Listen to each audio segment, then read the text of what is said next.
Tenggelam di lautan, diracun di udara, bunuh di trotoar jalan. Hai, assalamualaikum warahmatullahi wabarakatuh. Berjumpa kembali dengan gue di Seven Movies Reborn. Kali ini gue masih membawakan kelanjutan film series Rencana Besar ya.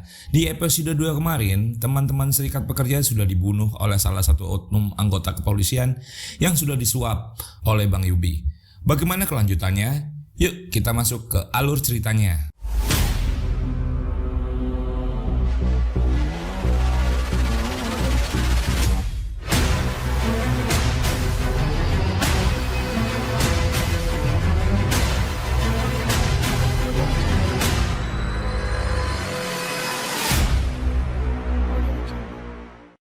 Di episode 3 kali ini, film dimulai dengan dokumen video kerusuhan dan aksi demo 98.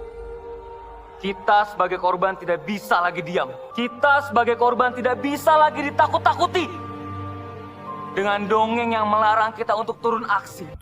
Lalu dalam peringatan tragedi, Mei 98, para korban sedang melakukan unjuk rasa untuk menuntut keadilan kepada pemerintah untuk menuntaskan kasus pelanggaran HAM berat.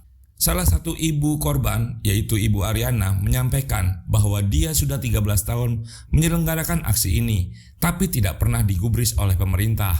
Sudah 13 tahun saya menyuarakan aksi ini atas nama anak saya Awan. Ibu Ariana pun bercerita, dulu anaknya Awan ada dalam list aktivis yang akan dihabisi dalam kerusuhan 98. Beberapa hari sebelum aksi 98, Awan bilang kalau namanya ada dalam list orang yang akan dihabisi. Anaknya Awan ikut tertembak di aksi demo 98. Tetapi Ibu Awan yang merupakan Ibu Ayumi juga tidak pernah menyerah untuk menyuarakan keadilan untuk para korban 98 dan film pun baru dimulai.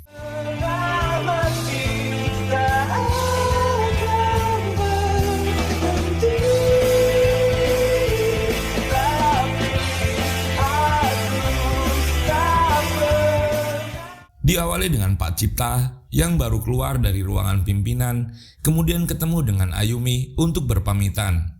Kemudian Ayumi memasuki ruangannya dan menanyakan kepada teman-temannya apakah sedang ada pengurangan di Bang Yubi. Temannya menjelaskan, bukan pengurangan lagi, tapi pembantaian. Bukan pengurangan lagi, Ini namanya pembantaian. Tiba-tiba terdengar teriakan dari arah basecamp Serikat Pekerja. Ayumi bergegas berlari ke arah basecamp Serikat Pekerja. Ternyata basecamp sudah dihancurkan. Ayumi pun bertemu dengan Rifat. Ayumi bertanya kepada Rifat, ada dua keanehan di Bang Yubi hari ini. Karyawan pada resign dan basecamp Serikat Pekerja hancur. Kenapa, Rifat? Rifat menjelaskan bahwa Serikat Pekerja makin di blacklist dan setelah berdemo pekerjaan mereka semakin menumpuk. Ayumi juga bertanya, kenapa Pak Cipta resign juga? Rifat kembali menjelaskan bahwa diam-diam perusahaan tahu bahwa Pak Cipta selama ini berada di pihak Serikat Pekerja. Dan Rifat juga memberitahu Ayumi bahwa Tantri, Sam dan Raffi sampai mati yang sebenarnya hanya ingin menuntut hak mereka. Kemudian salah satu temannya berteriak bahwa Pak Cipta mau lompat dari atas gedung. Rifat dan Ayumi pun bergegas keluar dan menemui Pak Cipta di atas gedung. Rifat membujuk Pak Cipta untuk tidak bunuh diri dan harus memikirkan keluarganya. Kemudian Pak Cipta pun mengurungkan niatnya. Akhirnya Pak Cipta dibawa ke rumah sakit. Ayumi dan Rifat pun memberikan uang untuk Pak Cipta. Kemudian Ayumi dan Rifat berpamitan kepada keluarga Pak Cipta untuk pulang. Ketika dalam perjalanan pulang, Ayumi bercerita kepada Rifat, Pak Cipta tidak mendapatkan pesangon karena dia dipaksa resign dan merasa kasihan dengan keluarganya. Rifat pun bercerita juga bahwa Pak Cipta sudah jadi karyawan lama sejak Bang Yubi masih kecil. Ayumi merasa heran dengan keuangan Bang Yubi karena Bang Yubi berani masih meminjamkan kredit. Harusnya tidak ada perampingan. Ayumi juga mencurigai ada nasabah dari luar yang memberikan dana. Sesampainya di base camp, Rifat teringat dengan Pak Cipta ada nasabah yang menyetor dana sekitar 3M sampai 4M. Ayumi semakin yakin bahwa Bang Yubi mendapatkan suntikan dana dari luar. Rifat kemudian mempunyai ide untuk menyerang dari dalam agar tahu aliran dana dari mana. Dan Rifat bilang ke Ayumi bahwa dia butuh seorang hacker. Kayaknya kita butuh hacker deh. Selama ini kan kita nyerang dari luar ya. Gimana kalau sekarang kita ganti polanya, kita nyerang lewat dalam? Emang ada yang bisa? Rifat menceritakan bahwa ada IT yang kemampuannya overkill untuk seorang IT support dan dia merupakan teman kecil Rifat. Dan orang itu adalah Reza, karyawan IT Bang Yubi. Seharusnya Reza menjadi pewaris tunggal bang ayahnya, tapi ayahnya dituduh korupsi pada krisis 98. Kemudian Rifat menemui Reza untuk datang ke base camp. Di base camp, Reza bertemu Ayumi, dan Ayumi langsung menjelaskan pada Reza bahwa ada aliran dana ilegal. Reza menolak untuk menghacking, tapi Rifat terus membujuk. Ngehack, Bang. Ngapain gue ngambil pekerjaan yang resikonya tinggi, sementara hidup gue udah aman. Di sini kemungkinan ada praktek korupsi. Dan mungkin lebih parah daripada itu, Zah. Nah, terus kalau misalnya gue masuk penjara, lo mau tanggung jawab emang? Malam harinya Reza memikirkan rencana Ayumi dan Rifat. Akhirnya Reza menghacking Bang Yubi dan melacak dana ilegal tersebut. Dan terdapat data Surya Nawasena dan PT-PT yang mengalirkan dana ke Bang Yubi.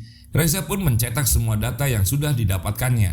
Pagi harinya Reza terlihat masih mengantuk. Amanda pun menegur Reza karena menghalangi Amanda yang mau absen. Di basecamp Serikat Pekerja, Rifat sedang menonton vlog Amanda. Kemudian Ayumi datang ke basecamp dan menanyakan bagaimana kabar Reza dan bertanya tentang vlog yang ditonton Rifat. Rifat memberitahukan Ayumi, ini adalah vlognya Amanda, anak marketing yang followernya sudah banyak. Amanda merupakan influencer.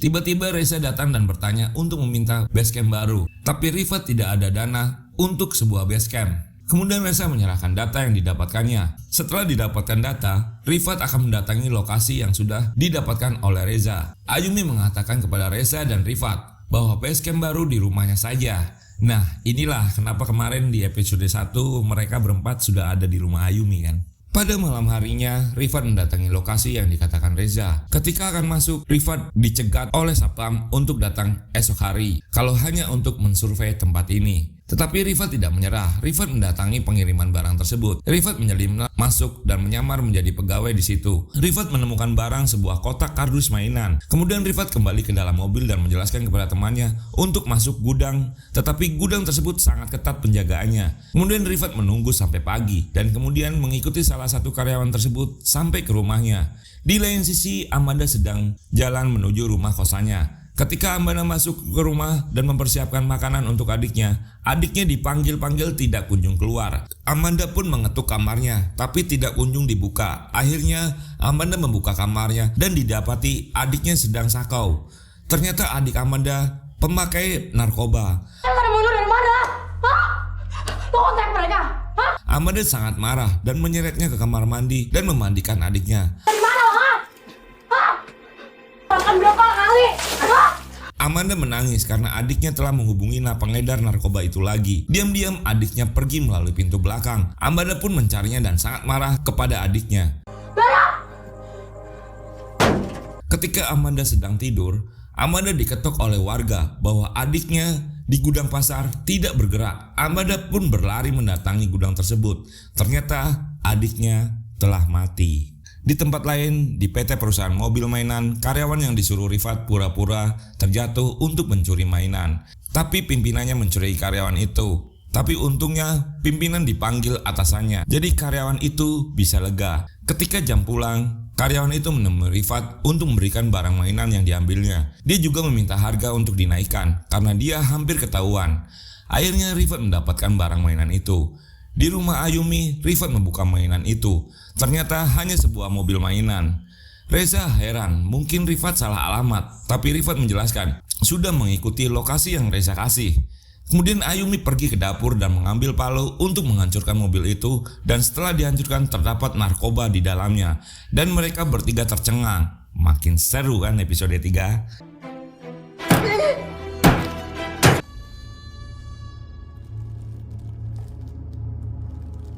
Ya, tunggu ya episode 4. Wassalamualaikum. Jangan lupa subscribe dan komen. Bye-bye. Dari mana narkoba itu?